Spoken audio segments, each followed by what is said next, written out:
오늘 우리는 삭개오라는 사람의 이야기를 통해서 은혜를 받으려고 합니다.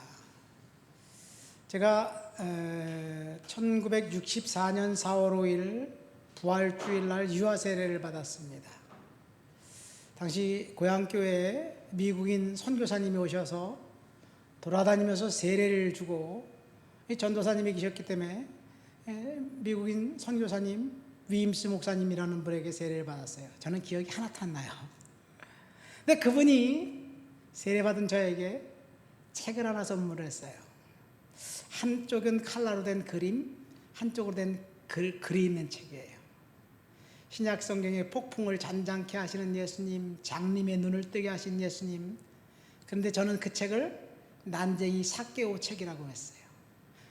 글은 모르는데 그림을 보면서 삭개오 이야기가 저한테 가장 가슴에 어필됐던 것 같아요.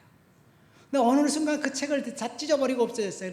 우리 아버지가 종로 서관이라는 데 가서 똑같은 책을 사다가 똑같은 삐뚤삐뚤한 글씨로 김상일 어린이에게 이 책을 드립니다, 그렇게 써서 줬어요. 제가 고등학교 때까지 그걸 갖고 있다가 어딘지 없어졌어요. 사라졌어요.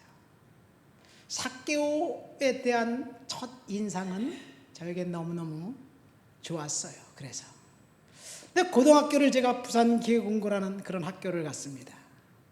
이 국립부산기회공고가 박정희 대통령이 독일에 갔다 오고 난 다음에 한독직업학교라고 독일의 그 마이스터 공업기술, 중화학 공업기술을 육성한다고 세운 학교예요.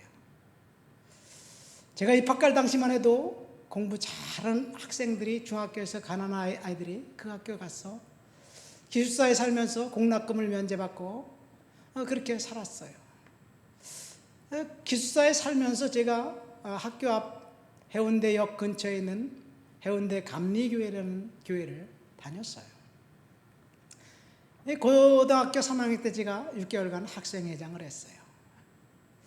학생회장을 제가 하면서 정말 전도를 많이 했어요. 이 기숙사 생활하는데 9시면 점호가 있고 1분이라도 늦으면 얻어 터지고 군대식으로 되는데 정말 분위기가 살벌했어요. 입학하자마자 그 다음날 옥상으로 집합시키더니 모든 그 학생들을, 선배들이 빠따를 돌아가면서 30명이 한 대씩 때리고 가는 거야. 정말. 그런데 토요일이면 기숙사에 안 들어가도 돼요. 그래서 저는 교회에서 잠을 잤어요. 교회 기도실에서 잠을 잤는데 목사님이 딱 오셔서 보니까 어린 학생이 기도하고 있거든. 나는 사실 기도 한마디 안 했는데. 근데 목사님이 어린아이가 기도를 열심히 하는구나, 그렇게 칭찬하더니 어김없이 그 다음 주일 예배 때는 목사님이 성도들 앞에서 이런 말을 합니다. 저 김상일 학생이, 삭개오 학생이 키는 난쟁이 똥자루처럼 적지만 대추나무 방망이처럼 앞뒤로 똘똘 뭉쳤다고 이렇게 말하는 거예요. 세상에, 삭개오처럼 난쟁이 똥자루처럼 키는 적지만, 그래서 제가 삭개오에 대해서 좋지 않게 생각했어요. 성도님들이 나를 보면 삭개오 학생 그러는데 내 이름이 분명히 김상일인데 왜 삭개오 학생이라고 그래? 삭개오. 그래서 삭개오에 대한 이미지는 그때 틀어졌어요. 제가 삭개오는 그 인물이 아니라 사람들이 나를 키 작다고 삭개오라고 부르니까 좀 기분이 나빴나 봐요, 내가. 그래서 별로였어요. 여러분, 삭개오, 그는 세리장입니다. 많은 사람들이 그를 그렇게 생각해요. 탐욕스러운 로마 식민정부의 앞잡이, 이런 선입견을 가지고 신약시대의 삭개오는 세리는 탐욕스러운 탐관오리, 세상의 사람들의 고열을 빨아먹는 기생충, 이런 식으로 생각을 했습니다. 그리고 삭개오를 증오했습니다. 그 이유는 그가 특별히 나쁜 일을 했기 때문에 그런 것이 아니라 그 직업이, 세리라는 직업 때문에 그렇습니다.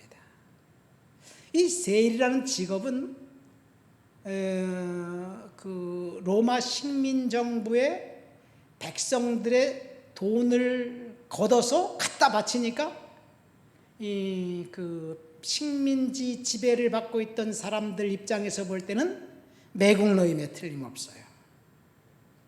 그리고 이 돈을 다루는 직업이기 때문에 거기에 비리가 있을 수 있습니다.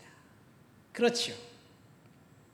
이 예수님이 없는 세상은 정직하고 깨끗한 사람들이 정의로운 길을 내는 게 아니에요. 사실은 돈과 힘과 권력이 있는 사람들이 비리와 이기심으로 자신들만의 길을 만들고, 이 세상은 이 힘의 논리에 의해서 작동합니다. 그래서 비리를 저지르고도 권력이 있는 사람들은 아니라고 오리발을 내몰고, 거기에 아부하는 사람들은 면죄부를 줍니다. 정직하고 깨끗한 사람들이 불의를 보고 저항하거나 그리고 시위를 하면 그 사람들은 털어서 털끝만한 먼지라도 찾으면 그걸 가지고 이제 단죄하는 그런 세상이에요. 여러분, 이 세상은 깨끗한 사람들을 싫어합니다. 수지청즉무어라는 말이 있어요. 무슨 말이냐? 물이 맑으면 물고기가 없다. 누가 한 말이냐면요, 공자가 한 말이에요. 공자의 제자 중 자장이라는 사람이 이제 관직에게 나가게 되었습니다. 그래서 선생님한테 질문하죠. 선생님, 어떻게 하면 훌륭한 관리가 될 수 있을까요? 라고 질문하니까 공자님이 대답하기를 수지청즉무어 인지찰즉무도라고 이야기했습니다. 물이 깨끗하면 물고기가 없고, 사람이 너무 깐깐하면 친구가 없다는 말입니다. 적당히 중간만 가라. 적당히 눈치 봐서 그냥 그렇게 그 직을 유지하는 것이 훌륭한 관리가 되는 것이다. 공자님이 그렇게 말씀하셨어요. 성경 말씀과 정반대입니다. 예수님 당시에도 그랬습니다. 사회에서 성공하려면 적당히 비리에 눈 감고 거기에 동조해서 떡고물을 얻어 먹으면 부스러기가 자기한테 생기고 돈과 권력이 오게 되어 있어요.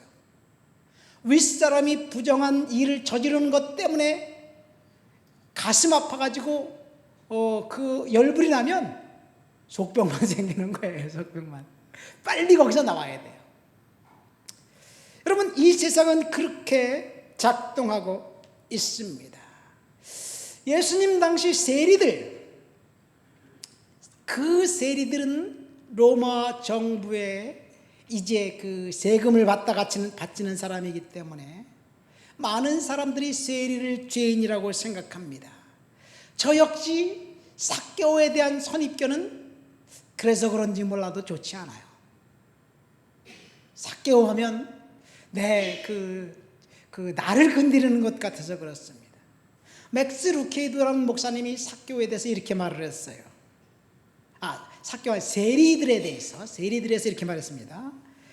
그 횡령을 일삼는 탐욕스러운 기업 간부의 파렴치한 사기꾼 부흥사를 합쳐라. 세리다. 약자를 등쳐먹는 악랄한 변호사의 총기를 난사하는 무차별한 겁쟁이 테러리스트를 합치면 그게 세리다.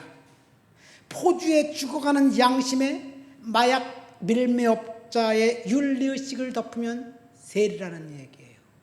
세리는 비리를 저지를 수 있는 그 위치에 있었던 사람이었습니다. 그런데요, 성경에 나와 있는 세리 중에 세리 마태와 삭개오라는 세리장이 있어요. 이 사람들은 공인 세리예요. 요즘 말로 하면 로마 정부에 정식으로 공무원 시험을 봐서 합격한 세무공무원이에요. 그러니까 로마 정부에 합격한 세무공무원이니까 이 사람들은 로마 정부로부터 월급을 받아요. 근데 그 사람들이 업무를 감당하면서 사설 세리들을 고용합니다. 많은 세리들을 고용해서 지역별로 섹터별로나 사설 세리를 고용해서 사설 세리들로부터 세금을 받아오게 하고 로마 정부에 납입할 세금만 이제 받아서 그 정부에 올리는 거예요. 그러니까 사실 비리를 저지르는 사람들은 사설 세리들입니다. 공인 세리들은 비리를 저지르는지는 모릅니다. 어쨌든 자, 우리가 삭개오를 비난하는 이유는 그가 세리장이기 때문에 그래요. 우리가 삭개오에 대해서 나쁜 그런 선입견을 갖고 있는 것은 우리가 그동안 들어왔던 설교 때문에 그래요. 목사님들이 설교를 하면서 세리, 삭개오 나쁜 놈이다, 매국노다. 그런데 예수님 만나고 그가 변했다. 일단 삭개오 세리를 나쁜 놈이라고 딱 그 단지하고 난 다음에 예수님 만나고 난 다음에 완전히 극적인 변화를 보여주면서 많은 성도들에게 은혜를 끼칩니다. 1절 말씀 보세요. 예수께서 여리고로 들어가 지나가셨습니다. 이 예수님의 방문 소식을 그 여리고 세관의 세무서장인 삭개오의 귀에 들렸습니다.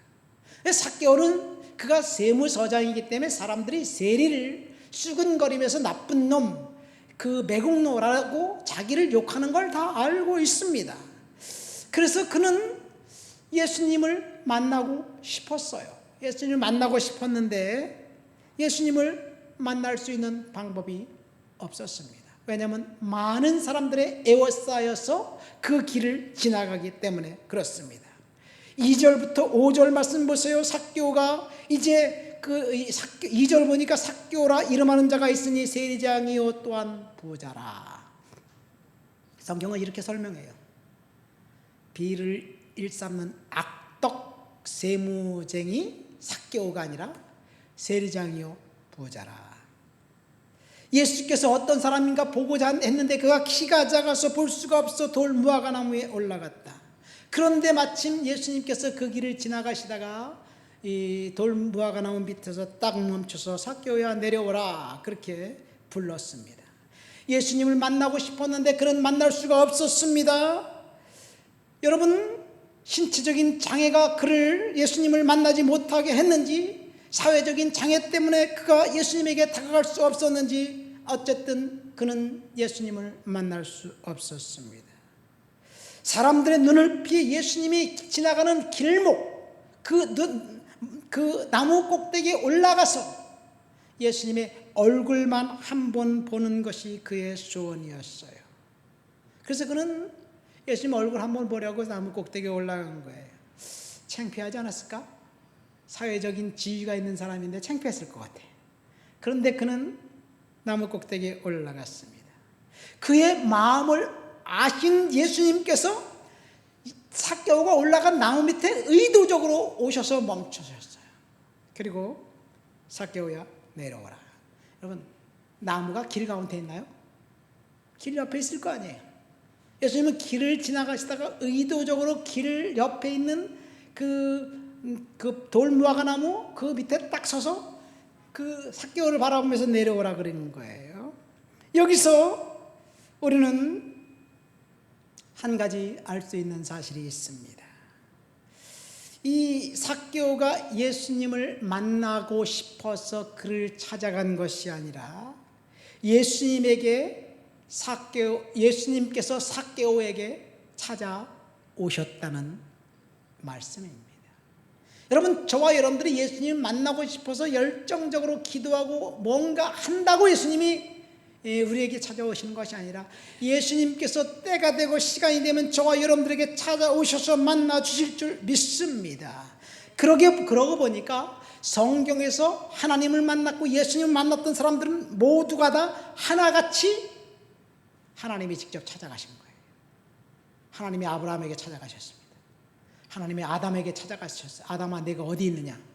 아담이 도망가서 숨어 있었거든요. 하나님이 쫓아가셔서 찾아가셨어요. 하나님께서 모세에게 찾아가셨습니다. 모세가 광야에서 이제 양을 치면서 이제는 인생을 이렇게 맞춰야지 그렇게 생각하고 있는 80살 먹은 모세에게 하나님이 찾아가셔서 사명을 주셨습니다. 하나님께서 이사야 선지자에게 찾아가셔서 질문합니다. 내가 누구를 보내며 누가 우리를 위하여 갈까? 이 질문하니까 이사야가 내가 여기 있습니다. Here am I. 나를 보내주십시오. 나를 보내주십시오. 내가 가겠습니다. 이렇게 대답합니다. 여러분, 이사야 선지자에게 하나님께서 모이고든 백성에게 누가 갈까 하니까 이사야 선지자가 내가 가겠다고 얘기했어요. 근데 하나님이 성전에 찾아와셔서 그런 말씀을 하니까 이사야가 응답한 거예요. 지금도 하나님께서는 사람들에게 찾아가 만나고 언약을 주시고 축복해 주시고 사명을 주신다는 사실을 믿으시기를 예수님의 이름으로 축원드립니다.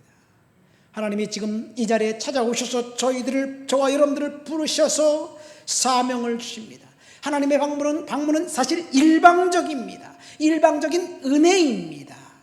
그런데 하나님의 방문이 일방적이고 일방적인 은혜인 것 같지만, 그렇지만 일방적인 하나님의 은혜에 반응하는 사람들을 통해서 일을 하십니다. 불가항력적인 하나님의 특별한 은혜, 하나님께서 우리가 아무것도 안 했는데 예정해 주신 것은 사실이지만 하나님의 섭리는 저와 여러분들에게 찾아오셔서 우리들을 통해서 뭔가 일하시길 원하시는 거예요. 마치 5달란트, 2달란트, 1달란트 임금이 준 이유는 그들이 달라 그랬나요? 저 5달란트 주세요. 저 2달란트 주세요. 요청한 게 없어요. 임금이 그냥 찾아와서 보고 넌 5달란트 받을 만하구나. 됐다. 넌 2달란트 받을 만하네. 여기 있다. 넌 1달란트만 더 좋게. 그러면서 주신 거예요. 그리고 그 달란트를 가지고 무엇을 하시는지 주님은 관망하고 보시는 거예요. 저와 여러분들에게 주님께서 찾아오셔서 복 주신 이유는 그 축복을 통해서 우리가 무엇을 하는지 보게 되는 거예요. 이것이 신학적으로 신인동역입니다. 불가항력적인 하나님의 은혜가 저와 여러분들을 통해서 동역하기를 원하신다는 얘기예요. 신인동역이 무엇인지 잠깐 알기 쉽게 설명해 드릴게요. 우리 교회 화단 있잖아요. 몇 해 전에 코스코에서 튤립을 9근을 사다가 뿌렸어요. 튤립을 사다 뿌리니까 튤립이 가을에 심어놨더니 봄이 되니까 튤립 짝지 올라와서 온 화단이 튤립밭이 되었어요. 거기에 백합, 수레국화, 튤립, 양귀비 등등 씨를 뿌렸더니 그 씨가 자라서 꽃밭이 된 거예요. 지금은 아무도 뿌리지 않아요. 풀밭이지만. 그러니까 이 하나님이 저와 여러분들에게 사명을 주시고 일하기를 원하시는데 우리가 화단을 가꿔야 튤립이 생기고 우리가 가꾸지 않으면 풀밭입니다. 이것이 신인 동역이에요. 뿌린 사람이 분명히 있습니다. 그러나 튤립 꽃을 피운 것은 뿌린 내가 꽃을 피우는 것이 아니라 하나님이 피우시는 거예요. 하나님은 우리들로 하여금 씨앗을 뿌리는 것은 저와 여러분들에게 맡깁니다.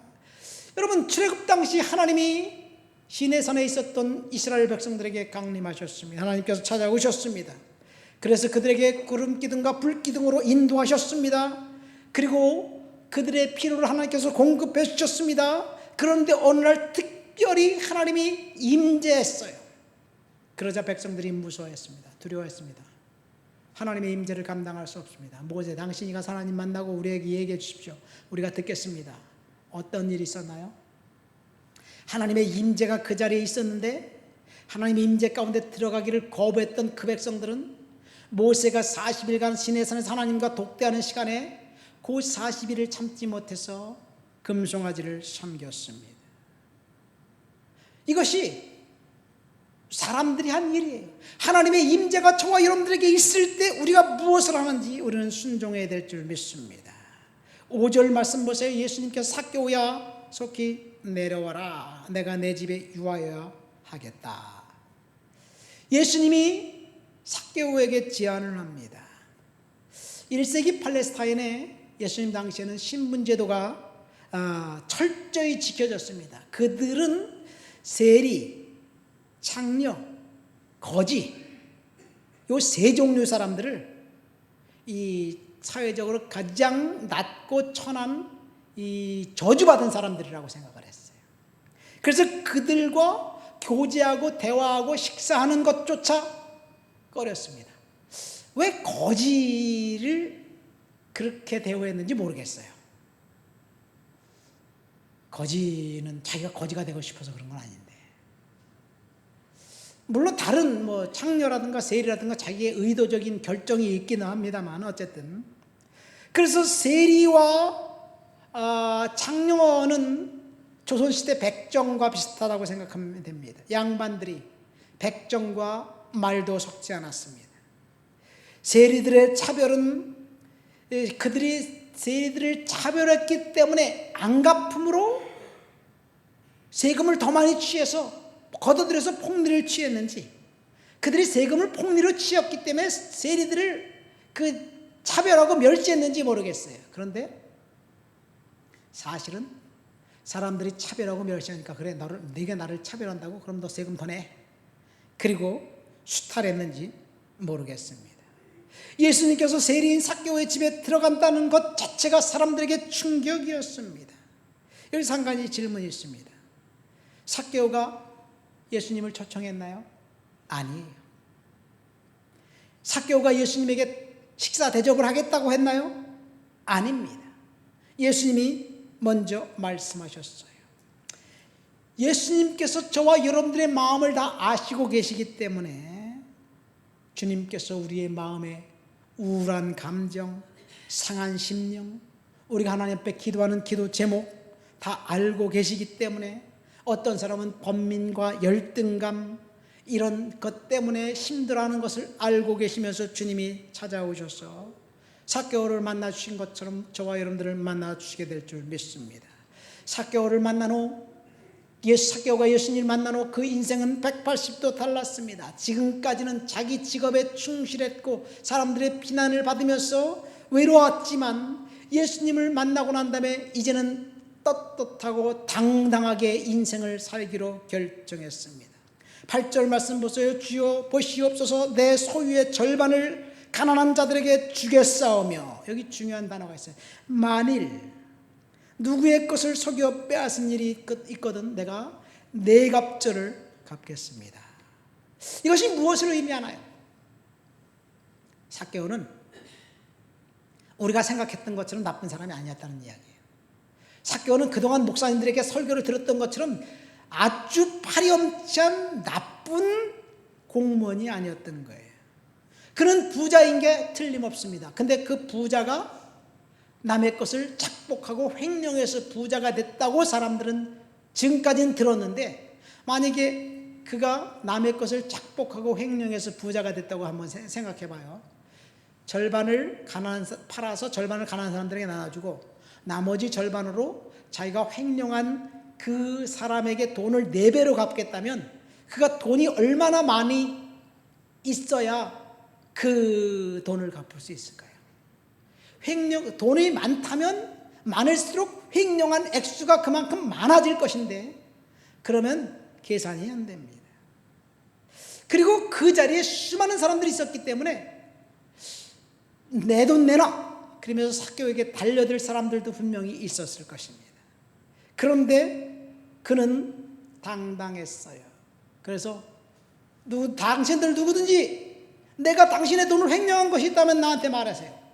내가 4배로 갚아줄게요. 이런 선포라는 거예요. 그런데 아무도 삭개오에게 그런 말을 하는 사람이 없었습니다. 아무튼 예수님을 만난 그 자리에 삭개오는 예수님을 만났고, 그리고 그의 인생은 변화되었습니다. 사람들은 그렇게 생각하죠. 삭개오가 죄인이다, 나쁜 사람이다, 상종하고 싶어 하지 않는다. 그래서 예수님이 지나가는 그 자리에 아무도 예수님 만날 수 있도록 삭개오에게 자리를 양보해 준 사람이 없다. 그래서 그는 뽕나무 꼭대기에 올라갔다, 이렇게요. 여러분, 그랬을까요? 만일 여러분들이 예수님을 만나는 그 자리에 있다면, 내가 예수님을 만나기 위해 먼 곳부터 와서 예수님을 만나려고 하는데 옆에 삭개오가 있다고, 삭개오 그럼 당신이 만나라, 그 자리를 양보해 줄까요? 아무도 그럴 사람이 없을 거예요. 그렇죠. 그러니까 삭개오는 예수님 만나려고 사람들이 그에게 양보해 주지 않았기 때문에 그런 것이 아니라 뽕나무 꼭대기로 올라간 거예요.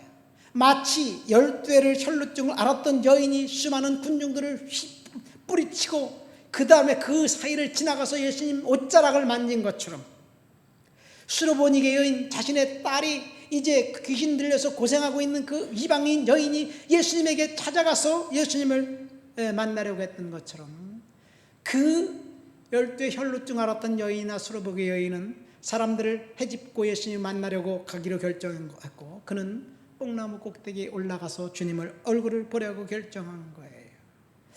그러니까 주님을 만나려는 그 열정을 이미 예수님은 아셨습니다. 그 열정의 모습 때문에 예수님은 그를 만나셨고 그에게 이제 집에 들어가셔서 유하겠다고 약속하신 거예요. 예수님 만난 후 그는 탐욕이 지배받고 있었던 자신의 삶을 정리했습니다. 탐욕이 돈이 인생의 전부라고 생각했던 것은 사실인 것 같아요. 왜냐하면 그가 지속적으로 부자가 될 수 있었던 이유는 돈을 벌려고 그랬기 때문에 그렇겠죠. 모르겠습니다. 어쨌든 그가 돈을 벌기 위해서 비리를 동원했다는 증거는 없지만 그의 인생의 방향은 탐욕이 동인이 된 것은 틀림없습니다. 그러나 예수님을 만나고 난 다음에 돈이 중요한 것이 아니다, 돈을 다 내주겠다, 그렇게 결정했을 때 예수님이 9절에 보니까 이렇게 말씀하십니다. 예수께서 이르시되 구원이 이 집에 이르렀으니 이 사람도 아브라함의 자손이미로다. 여러분, 삭개오는 예수님을 만나서 자신의 돈을 가난한 사람들에게 내어주고 돈을 이제 그 나눠주는 삶을 살겠다고 결단하고 이야기한 다음에 예수님이 이 사람도 아브라함의 자손이다, 구원이 이르렀다 라고 이야기합니다. 그러니까 삭개오는 돈을 주님 앞에서 잘 사용함으로 구원을 받은 거예요. 신학적으로 좀 무슨 좀 이상한 얘기로 들릴 수 있을 것 같기도 해요. 본문을 보면 그렇습니다.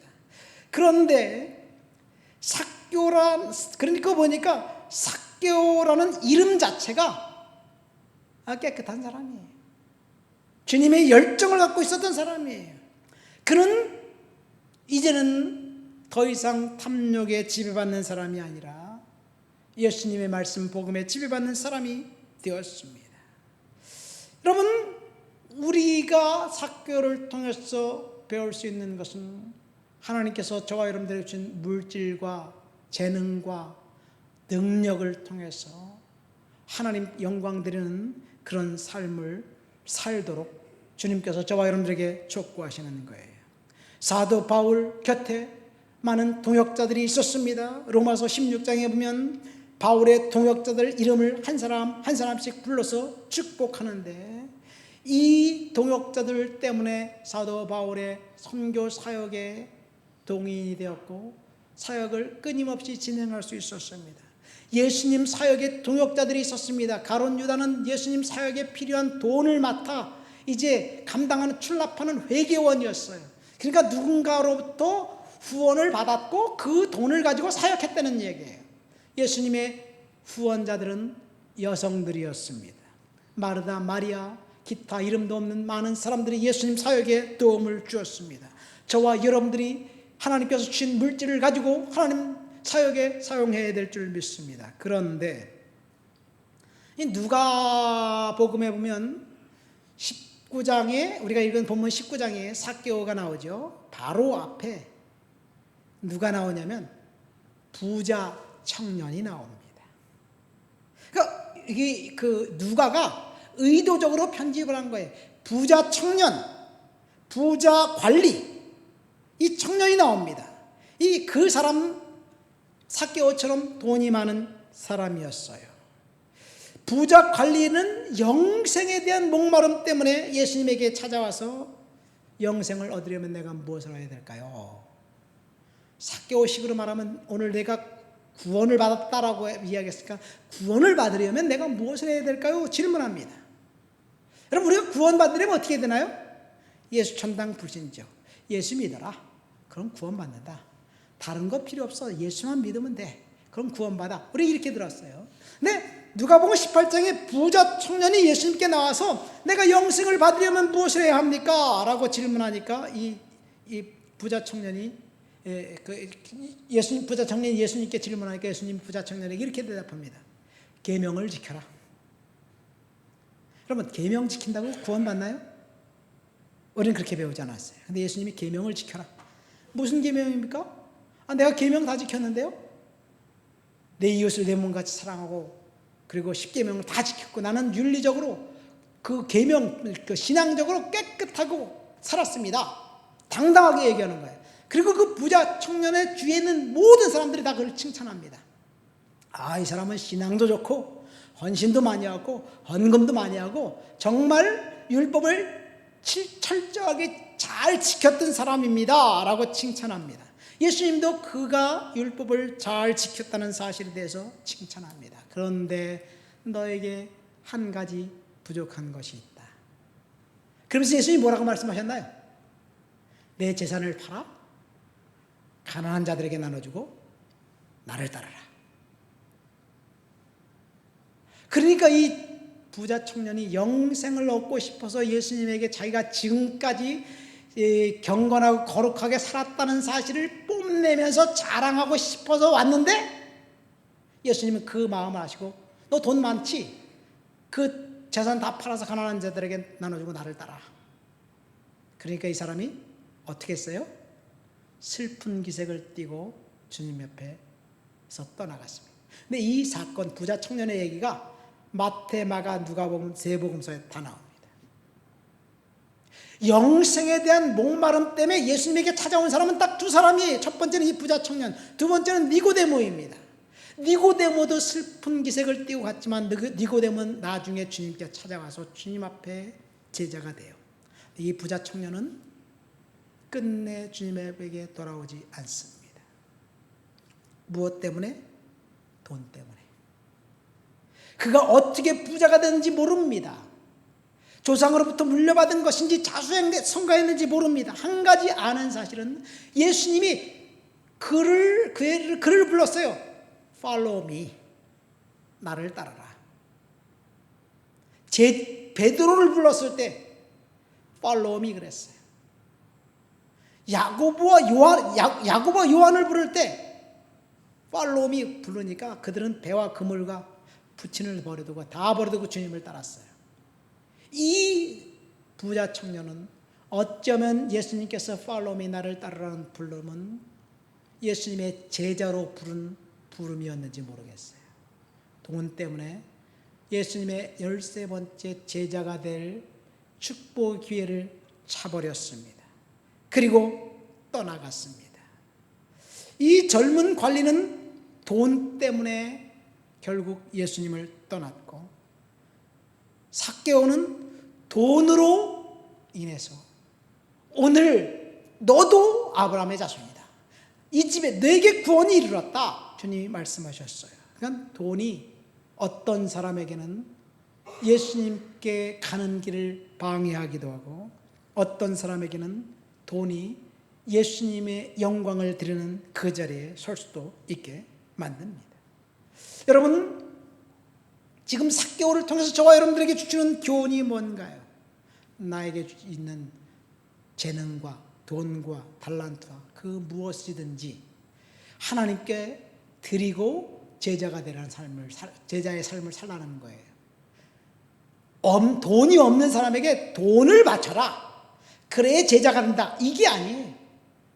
우리가 돈이 없는 사실 다 알고 있어요. 내가 하나님 앞에 바칠 수 있는 것이 무엇인지 그것을 주님께 드리기만 하면 됩니다. 예수님이 이제 그 삭개오를 방문하자 그는 인생이 180도 바뀌었습니다. 예수님을 방문했던 청년의 인생도 돈 때문에 예수님을 떠났고 그의 인생도 180도 바뀌었습니다. 누가가 복음서에서 부자 청년과 삭개오를 병렬로 연결해서 독자들에게 준 이유는 돈이 인생에 중요한 거지만 그 돈 때문에 어떤 사람은 주님을 떠나고 그 돈 때문에 어떤 사람은 주님의 제자가 될 수도 있다는 이야기를 하고 싶은 거예요. 여러분, 우리의 관심이 어디에 있나요? 많은 사람들의 관심이 돈에 있습니다. 그러나 하나님은 우리의 중심을 보십니다. 말씀을 맺습니다. 오늘 삭개오를 통해서 인생 재설계라는 제목을 가지고 말씀을 통해서 은혜 받았습니다. 삭개오는 우리가 생각했던 것처럼 나쁜 사람이 아니었어요. 사실은 삭개오를 나쁘다고 안 것은 목사님들의 설교를 통해서 우리가 그렇게 알고 있는 거, 오해한 거예요. 삭개오에 대해서 오해하지 마시기 바랍니다. 삭개오가 부자인 건 사실이지만 그가 비리를 저질러서 부자가 되었다는 생각은 사실은 우리들의 개인적인 견해입니다. 성경은 그렇게 이야기하지 않습니다.